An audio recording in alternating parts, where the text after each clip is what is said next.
What's going on, everybody? Welcome back to another episode of Jack About Joe, the series in which I talk about G.I. Joe and Cobra, all these things right in behind me over here, because honestly, I don't know 90% of any of this. Again, if you're new to the channel, I'm mostly a Star Wars guy, right here. There you go. I did have some G.I. Joe, but I don't know all the iterations, Python Patrol and Tiger Force and the Night Squad and whatever else, and the Marauders and blah, blah, blah. Now, you've already seen the figure flash past the screen already, so we might as well just bring the big guy out. And that would be Sergeant Slaughter. Now, I have to say, I do know who he is because I was a kid in the 80s and I did watch the WWF, because that's what it was called back then. World Wildlife Foundation or Fund or whatever, I guess. I don't know. Anyway, but yes, it was the World Wrestling Federation. And all of a sudden, one day, Sergeant Slaughter appears. And so, yeah, then he's a character on G.I. Joe. So, I mean, it's obviously a very smart move, so you can try to combine wrestling fans and action figure army toy fans to see, and those two groups get together, and this guy was born. So I would assume that that's kind of what happened between wrestling and G.I. Joe. I know we talked one live stream about William the Refrigerator Perry, I think, has a G.I. Joe figure. But, I mean, I did see episodes with this guy. I did see G.I. Joe, like the cartoon movie with this guy. He was in there. So, yeah. He looks like he's supposed to look. He looks like Sergeant Slaughter. I'm going to give it right up right there.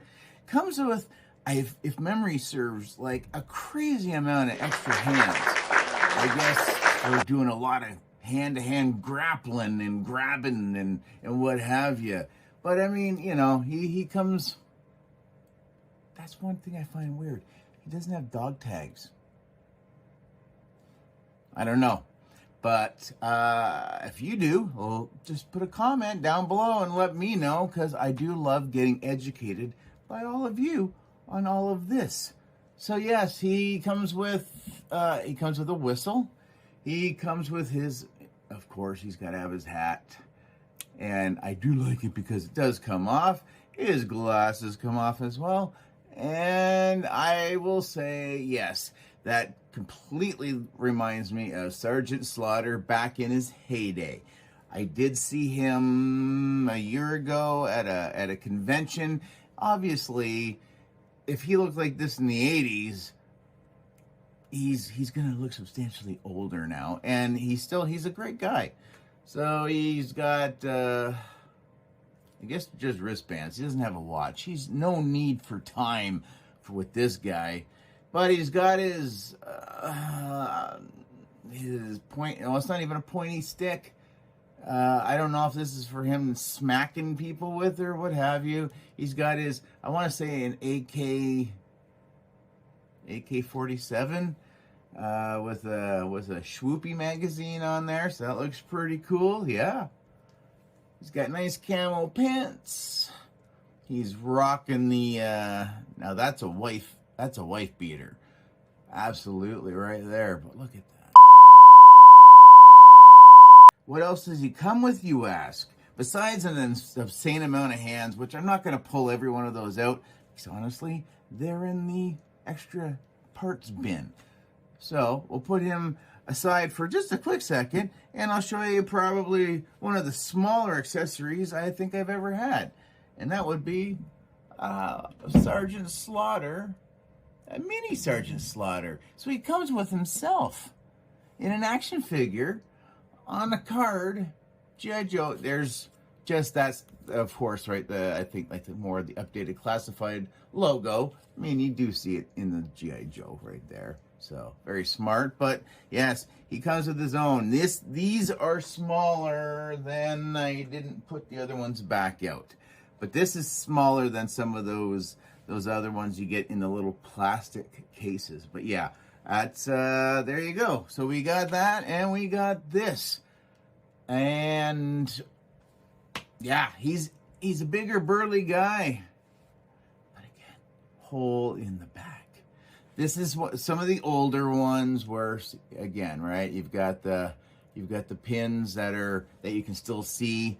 We're not quite. You can see it's kind of neat to see how young-ish this line is, but how many upgrades and updates they've done in the short life of the line.